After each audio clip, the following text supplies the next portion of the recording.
안녕하세요, 들꽃다육입니다. 며칠간 굉장히 무덥다가 오늘은 비가 와서 굉장히 날씨가 시원해졌습니다. 들판에 이렇게 벼가 익어가는 계절인데요, 다육이 또한 굉장히 예쁘게 물이 드는 그런 시기가 왔습니다.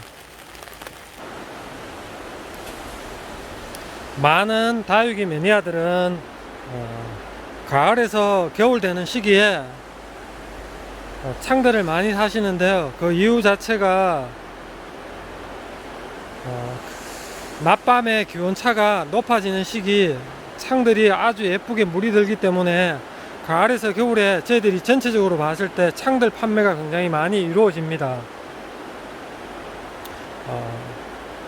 여러분들도 예쁜 창들 이름에 구애받지 마시고 여러분들 눈에 예쁜 아이들 몇 종류는 키워보시기 바라겠습니다.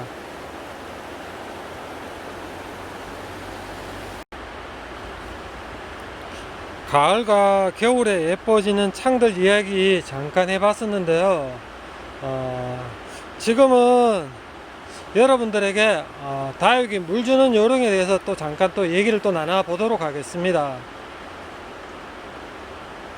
일반적으로 다육이 키우시는 분들이 저희에게 와서 가장 기본적으로 먼저 묻는 말씀이 뭐냐면 물 주는 양을 자꾸 많이 물으십니다. 물을 도대체 이 아이 얼마나 자꾸 줘야지 되는지 많이 물으시는데, 사실상 저희들이 손님들에게 얘기를 드립니다. 물 주는 양이 정답이 없다고요. 그러면 또 그분이 또 다시 또 저에게 이렇게 묻습니다.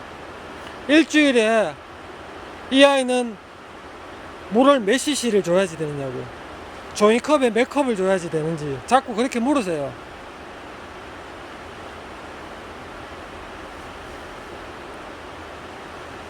저희들 같은 경우에 초보자들이 하실 수 있는 얘기가, 저희한테 너무 몰라서 또 그렇게 물으시겠지만은 저희들이 또 대답할 수 있는 얘기는 가장 기본적으로 얘기 드릴 수 있는 이야기를 밖에 못 드려요. 죽이지 않는 범위 내에서 한 달에 한 번 정도 물 주시라고.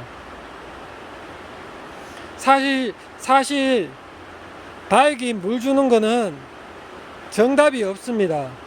오늘같이 비 내리는 환경이 계속되면은 물 주는 날짜가 늦춰져야지 되는 거고, 환경이 좋아서 날이 따뜻하고 공기 순환이 잘 되고 하면은 물 주는 날짜가 또 빨라져야지 됩니다. 그리고 화분을 또 어떤 화분을 썼느냐에 따라서도 물 주는 양이 또 달라지는 거고, 그리고 화분에 들어가 있는 흙에 따라서도 물 주는 양이 다릅니다. 그런데 보통 일반적으로 오시는 분들 같은 경우에는 다 똑같다고 생각을 하시고 자꾸 똑같이 물 주는 양을 물어보세요. 그러면 저희가 식물도 사람하고 마찬가지로 밥 먹는 거하고 똑같이 제가 비유를 많이 해드립니다. 아빠, 엄마, 아들이 똑같이 식사를 하는데 밥을 먹는 그 가운데 밥 먹는 양이 다 같으냐고요. 그렇게 얘기를 하시면은 손님들은 왜 식물 이야기 하다가 밥 먹는 얘기 하느냐고 화를 내시는 분이 있고, 그렇게 또 이해를 하시는 분들이 있습니다. 물 주는 것 가지고 아무리 이야기를 해도 못 알아들으시니까 사람으로 비유를 해서 저희들이 얘기를 많이 해드려요. 똑같은 성인이라도 물 먹고 밥 먹고 하는 양이 다 다른 이유가 그 환경이 달라서 물 먹고 밥 먹는 양이 다릅니다.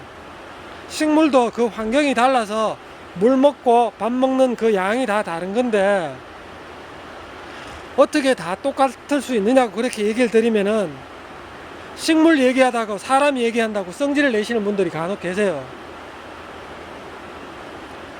모든 살아있는 거는 다 똑같습니다. 그 환경에 따라서 먹는, 그 환경에 따라서 물 먹고 밥 먹는 게 환경에 따라서 다 달라집니다.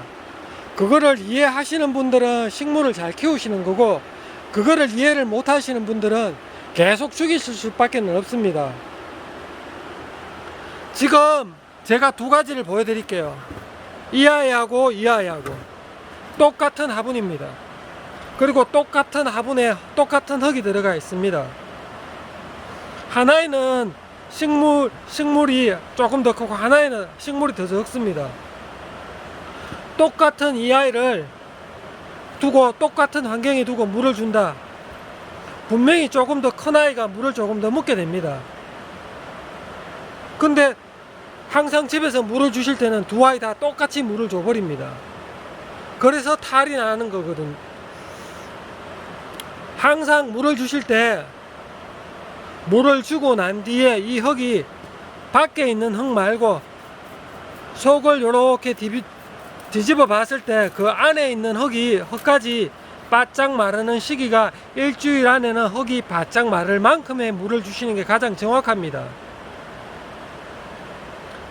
사실상 집에서 물을 주실 때 바깥쪽에 있는 흙만 말랐다고 생각하면 무조건 물을 줘버립니다. 그러면은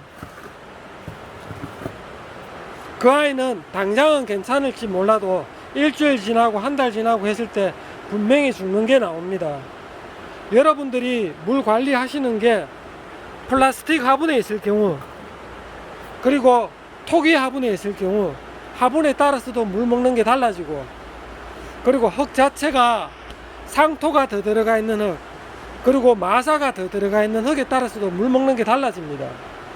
집안에 베란다에 뒀는데 오른쪽에 뒀는 아이와 왼쪽에 뒀는 아이가 똑같이 베란다에 뒀지만 물 먹는 게 분명히 다릅니다.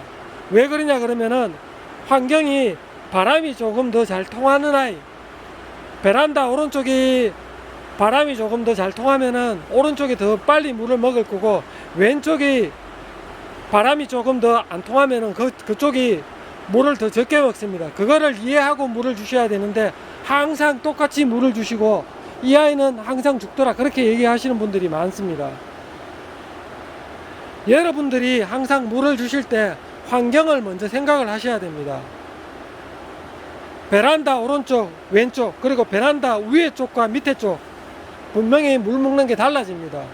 그거를 이해를 하셔야지 되는데 이해를 못 하시는 분들이 굉장히 많습니다. 그냥 나는 우리 집 베란다에 뒀습니다.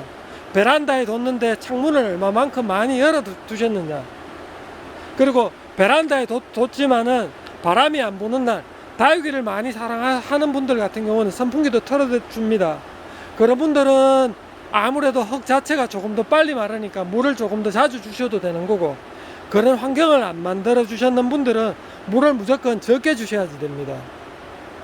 다육이를 키우시면서 잘 모르시겠으면은 첫째 물을 적게 주십시오. 물을 적게 주시다 보면은 물이 적은 거는 눈으로 보입니다. 만져봤을 때 먼저 몰랑해지고 난 뒤에 그 다음에는 조금 더 쪼그라드는 모습이 보입니다. 그때 물 주시면 됩니다. 대신에 그렇게 물 주시면은 아무래도 식물 자체가 조금 더 성장이 더뎌질 수밖에 없습니다. 식물을 조금 더 사랑하고 조금 더 빨리 키우고 싶으신 분들은 물도 제때 주시고 통풍도 잘 시켜 주셔야지 예쁘게 크는 겁니다. 여러분들이 물 주시는 거, 다육이에 물 주시는 거 하나라도 신경을 써 주시면은 다육이가 조금 더 예쁘게 크고 성장도 잘 할 수가 있으니까, 나는 이렇게 해줬다가 아니고 그 환경을 어떻게 만들어 줬는지를 먼저 생각을 해 주시기 바랍니다. 나는 거실에 두지 않고 베란다에 뒀으니까 잘 크겠지, 그런 거는 없습니다. 그 베란다의 환경이 어떠냐가 가장 중요한 거지 어디에 뒀느냐가 중요하지는 않습니다. 오늘도 여러분들에게 말씀드리지만 다육이 조금 더 예쁘게 키우시려면 여러분들이 그 환경을 만들어 주시고 예쁘게 보실 수 있는, 그리고 다육이가 건강하게 클 수 있는 그런 환경을 만들어 주시는 게 가장 첫 번째라는 거 오늘 말씀드리면서 오늘 영상 마치도록 하겠습니다. 예쁜 다육이, 그리고 여러분들이 사랑할 수 있는 다육이 많이 키울 수 있도록 노력할 수 있는 그런 들꽃 다육이 되도록 하겠습니다. 다음에 또 다른 영상 가지고 또 찾아뵙도록 하겠습니다.